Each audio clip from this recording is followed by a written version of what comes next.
Et salut les amis, c'est le docteur et aujourd'hui on se retrouve pour un tout nouveau deck profile. Le deck profile d'aujourd'hui se concentrera sur le Cyber Dragon. Alors justement c'est un deck que certains qualifieront, moi je pense qu'il pourrait être encore tier 2.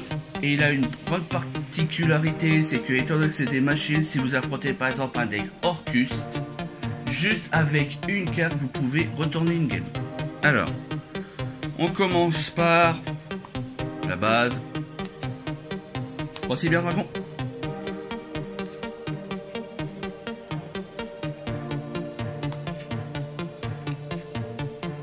Trois noyaux.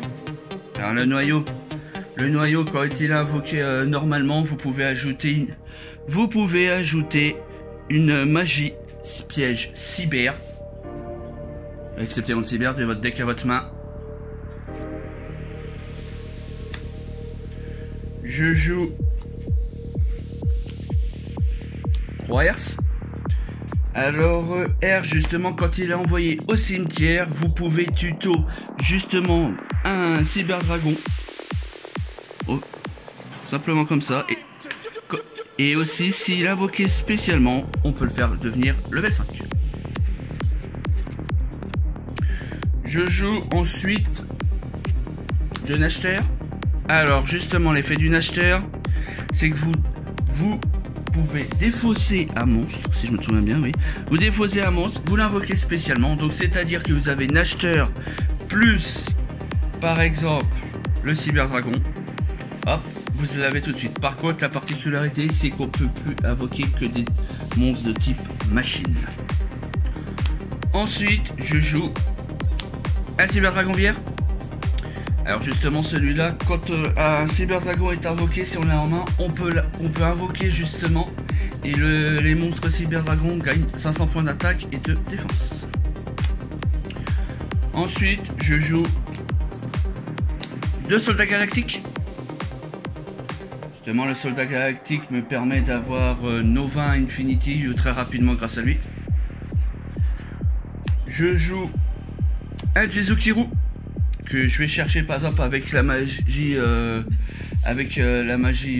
usine de cyber réparation, je crois, si je me trompe pas. Ouais. Et pour terminer sur les monstres, je joue 2 H et non 3. Car justement 2 H c'est largement suffisant. Car c'est un deck un peu type contrôle quoi. Beaucoup de monde joue 3, moi je préfère en jouer que 2. Car il y a eu beaucoup de briques, souvent avoir les 3 H en main, ça m'est déjà arrivé.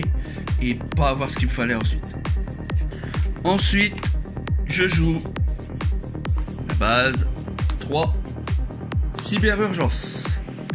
Alors la Cyber Urgence, ça nous permet justement d'aller tuto un Cyber Dragon de notre deck à notre main. C'est un one starter et bien sûr si elle est annulée et envoyée au cimetière, je peux défausser une autre carte et je la rajoute à ma main. C'est-à-dire que je fais Cyber Urgence, la personne me l'annule, ok je défausse, ça revient dans ma main et puis je pourrai l'utiliser le prochain tour.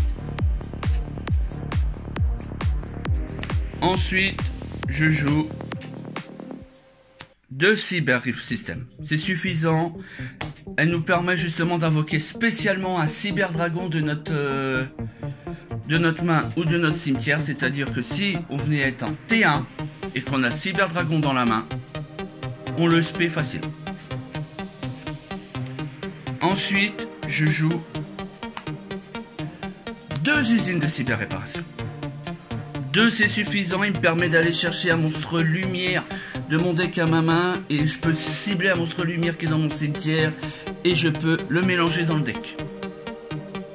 Souvent on fait surtout le premier effet, mais ça m'est déjà arrivé de faire le deuxième si on est vraiment à court de ressources.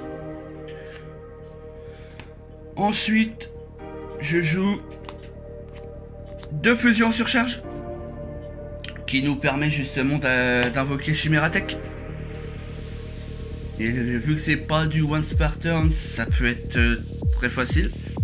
On peut en avoir facilement 2 sur le terrain et terminer avec par exemple un infinité. Une fusion cyberchargement, c'est suffisant. Alors cette magie de fusion cyberchargement, permet de faire fusionner des cyberdragons qui sont bannis en les renvoyant dans le deck. Puisque justement la carte d'avant fusion surcharge pour l'invoquer, on est obligé de bannir des cyberdragons. Ensuite, je joue 3 machines de duplication. Justement, invoquer normalement un noyau, si ces effets n'ont pas été annulés, hop, on a 2 cyberdragons gratos.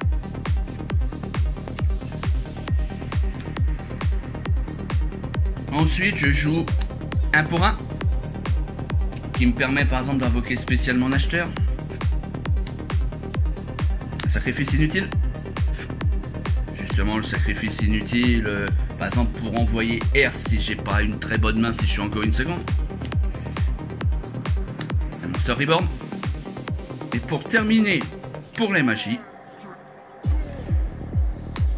3 Lightning Storm. Alors justement, je sais qu'il y a beaucoup de monde qui le disent en ça, et moi je préfère le mettre en main deck, car si par exemple j'affronte un deck Altergeist ou un full magie piège posé, magie piège, ça m'aide, ou par exemple un deck héros qui met ma mode d'attaque à Lightning Storm, ça clean le board, je peux faire mes combos tout de suite après.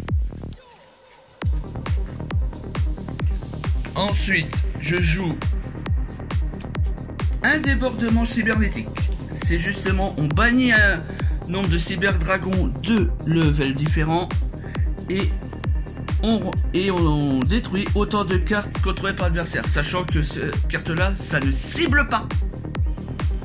Donc tout simplement, les cartes, les monstres qui peuvent être ciblés, ça les passe. C'est bête à dire, par exemple, si Avramax n'a pas été invoqué par Mascarena, ça s'en va. Mine mystique et tout le changement. Et pour terminer, deck, je joue 3 Infinite. 3 Infinite. J'ai 3 Infinite. J'aurais pu jouer du Feller, mais des fois Infinite ça peut être très bien. Ça nous permet de sauver. Passons maintenant à l'extra deck. Je joue un Cyber Dragon Seeker. Alors le Cyber Dragon Seeker, c'est qu'on cible un monstre cyber et on lui ajoute 2100 points d'attaque. Donc ça peut nous sauver. Il y a un combo qui existe avec Chimera Tech. Par contre, si on fait les 2100 sur lui, l'adversaire ne prend pas de dégâts, mais les autres, ça fonctionne. Ensuite, je joue un Phoenix. Je joue un Almirage. Par exemple, j'invoque normalement noyau, machine de duplication, Almirage, toc toc. Je peux faire, je sais que mes monstres seront protégés. Je joue une bête fantôme Mecha Radon, pardon, qui me permet justement de... J'invoque des tokens, j'en sacrifie un, je pète. Ça peut être bien. Et pour terminer sur les monstres Link, je joue Anaconda vert Prédaplante. Alors l'Anaconda vert Prédaplante, pour moi c'est une carte très forte. Cette carte là justement nous permet de payer 2000 points de vie. On envoie justement, par exemple, on envoie fusion, la carte fusion surcharge à notre cimetière. On envoie les cyberdragons et Chimera Tech et gratos. Et son deuxième effet, c'est s'il devient ténèbres. Ensuite, je joue un Pléiade de la Constellée. Alors le Pléiade de la Constellée, certaines personnes se demandent, moi je la joue parce que quand j'arrive à le faire, sachant que c'est un once par turn durant le tour de chaque joueur, la personne a fait une invoque, hop, je te la renvoie. Ou c'est une spé, on va dire par exemple, la personne fait Borel Sword, hop, Pléiade, je lui renvoie son Borel Sword. Je joue après de Nova. On détache un matériel si on a un cyberdragon, on spé spécialement un cyberdragon, ou sinon on banne et sa puissance est doublée. Je joue 2 infinites. Bon, je sais pas vous expliquer, mais tout le monde connaît Infinite. Je joue 2 Drago du Carnage Chimératech. Justement, par rapport avec la magie fusion surcharge, le nombre de matériel, elle pète des MP. On peut faire son effet, on envoie 2 cyberdragons. 2 machines, même je crois, c'est pas forcément cyberdragons, c'est des machines.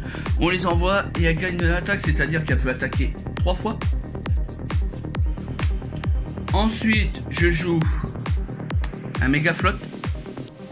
Alors, beaucoup me disent, ouais, mais méga flotte, justement, il n'y a plus beaucoup d'extra. Oui, mais contre les liens, ça peut servir, et même nous, ça peut nous aider.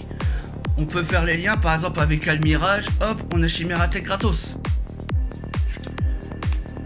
Ensuite, je joue la terreur des machines adverses, Technochimère.